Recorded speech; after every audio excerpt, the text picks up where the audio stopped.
Welcome to the top of the morning show. It's your girl TT from the D. I hope that you had a wonderful weekend. I know that I had a super busy weekend and I am grateful. I'm not complaining one bit about being busy, being booked and busy. We love to see those posts and more so write those posts. But when you have the moment to reflect and decompress and just say, whew, it's been a moment, it's been a minute, it's been a night, it's been a weekend. You sit back and you reflect and you are grateful. But so much has happened, and I've had several conversations about this topic. I didn't have it worded like this, but I figured this is good. This is good for every entrepreneur, every business owner. I think you will find some type of information this morning that will say, you know what? Oh my God, I can relate to that. We're going to talk about emotions versus professionalism. Yeah. Now, unless you're a robot, and, you know, we're not talking about the AI people or the AI things or none of that, but you, the one with the beating heart in your chest, which you clearly have since you were born, right? If you are listening to this, then you know that you and your coworkers, your colleagues, your partners are bound to experience a range of different type of emotions through different type of clients, customers, and even your peers. Now, oftentimes we have to suppress the negative emotions that may have been ignited by someone's actions or their emotions. And a person can only take so much, right? We have to tap into our cognitive skills, right? And resort back to thinking, how do I handle this situation?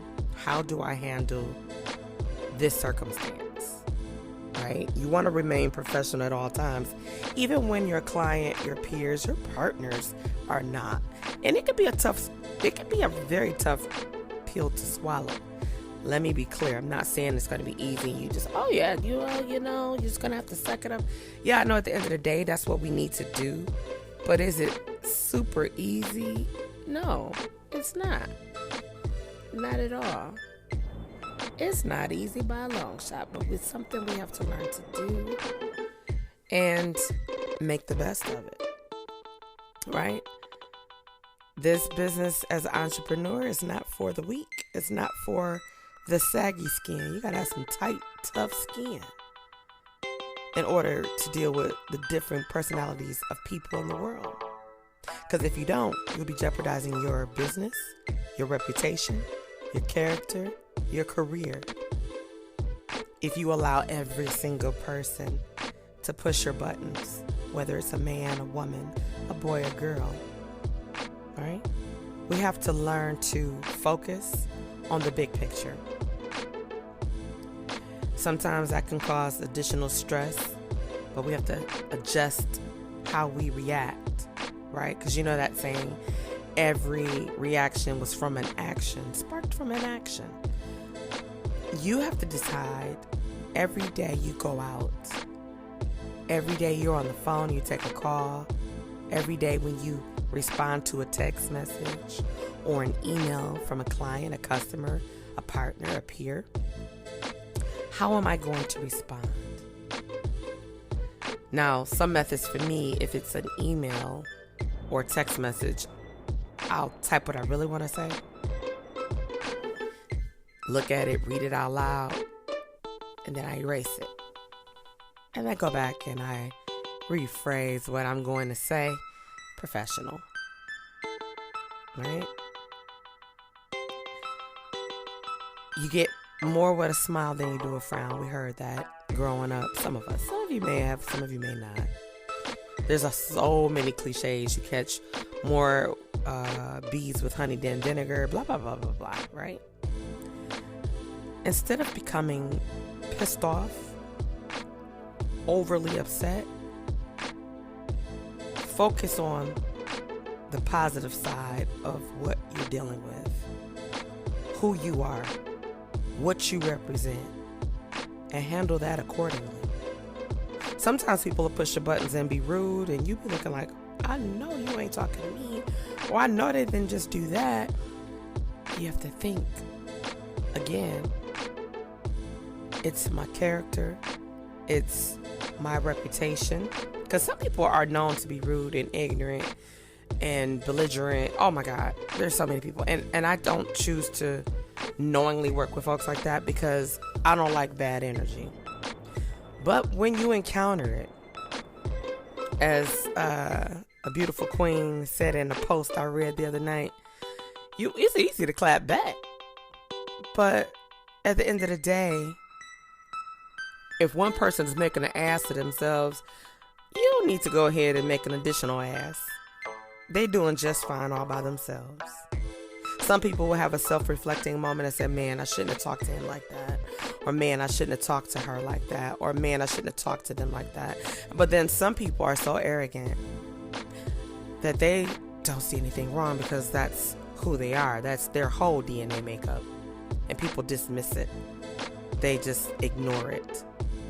Never allowing that person or those people to be accountable, because you can't talk to any and everybody like that. And what's so crazy is I believe people know the type of people they can do that to.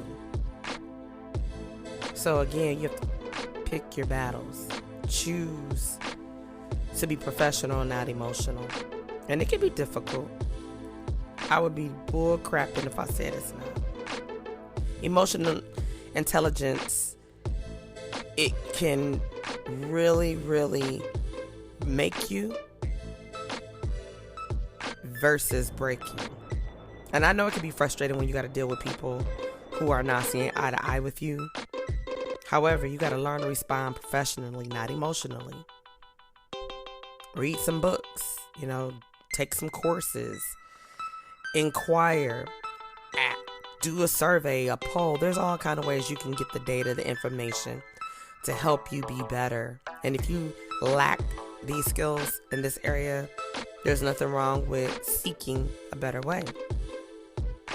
Because you gotta think, you'd be frustrated and angry probably every single day if you're dealing with the same type of nonsense. So you gotta say, what am I going to do? Especially if this is your partner, if this is a client. Now, if you're a freelancer, you can pick and choose. You can say, yeah, I'm putting a note on that, won't deal with that person, that company, that organization. They're unprofessional, and let it go. You don't got to go out and drop their name in the street, because let me tell you, let me be clear about something. That name that they have has probably already been dropped in the street. Now, you could be adding on to it, but we got enough negativity in the world, and you don't need to add to it.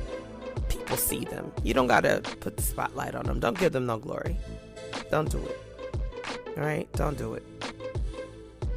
One thing I know, the Dalai Lama advice on how to identify and respond to destructive emotional, such as anger, jealousy, and hatred, can be practiced when dealing with negative situations on a day-to-day basis. See, the Dalai Lama said the first stage is intervention, where you replace negative emotions with positive ones. And after that, the next stage of development is to intelligently identify negative emotions as they rise. Right? We want to curve the emotional unhealthy response that gets ready to spill out of our mouth. And then the final stage is to preempt negative emotions by being prepared with the arsenal of positive thoughts and good vibes. It's like, what? They're going to be looking like, I said this or I did that. Why aren't they responding? Some people eat that energy. And when you don't give it to them, they're sitting here like, I didn't piss you off. I didn't make you mad. I didn't get you upset. Oh, let me do something different. You meet that with kindness and you keep it professional. You don't want to be toxic like other people. We got a lot of toxic people in the world. We don't need another one. And this is your reputation if you're an entrepreneur, if you're a manager, if you're an owner of your business, if you are a CEO, whatever that looks like.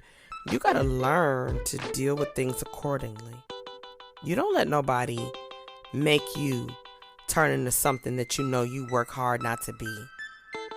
And I know it can be difficult because people can make things difficult. But when it comes to dealing professionally with people, you got to choose your emotions.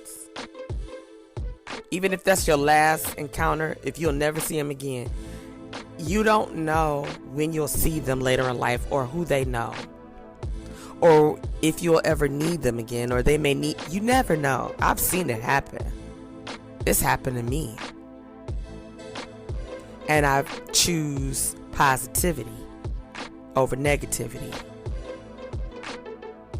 Is it easy? No. Because I know that I am a woman of many things, and one thing I do strive on is my word and my professionalism. If I make a mistake, an error, like most people who are human do, that's within my control, I can eat that up. If it's out of my control, I can humbly apologize, but if it's out of my control, it's out of my control. But if it's in my control, I can eat that up and apologize and make it right to the best of my ability. But some people don't know how to give you grace, but they want all the grace. It's a give and take. But even when somebody is not giving it to you, let your halo be bright and continue to pour out grace and mercy. Take a word from the Bible. Lord, forgive them, for they know not what they do. Right? We're going to encounter some jerks every now and then. Some heathens. Right? But we are who we are, and we live in a world that can be very chaotic. And because so many of us are striving to be our own bosses and be entrepreneurs, we're encountering all kind of different people. Some might have more than others. So sometimes those that like to be belligerent or ignorant, they look down on people. If you got a startup business, they may be looking at you like, who are you? What do you do? Where you come from? Who have you worked with? It's like, wow. If they booked you or hired you, you obviously are dope enough for them. Then just hit a spot that they're not familiar with. And I will implore you to just remain professional and skip right on over being emotional. Well, that's all I have for this beautiful Monday morning. I hope that you'll join us tomorrow morning right here on the Top of the Morning Show at 6 a.m. Eastern Standard Time. If you are a brand new listener, thank you and welcome. If you are a supportive listener, you constantly tune in, I'm grateful and I appreciate you. I know that we have listeners all over the country. It's so amazing. I'm so excited and I'm grateful. Tune in tomorrow night for the live stream of Tap In Tuesday. You gotta listen out and look for the promos to let you know what the episode will be about. And if we'll have a guest or two. I'll see you soon.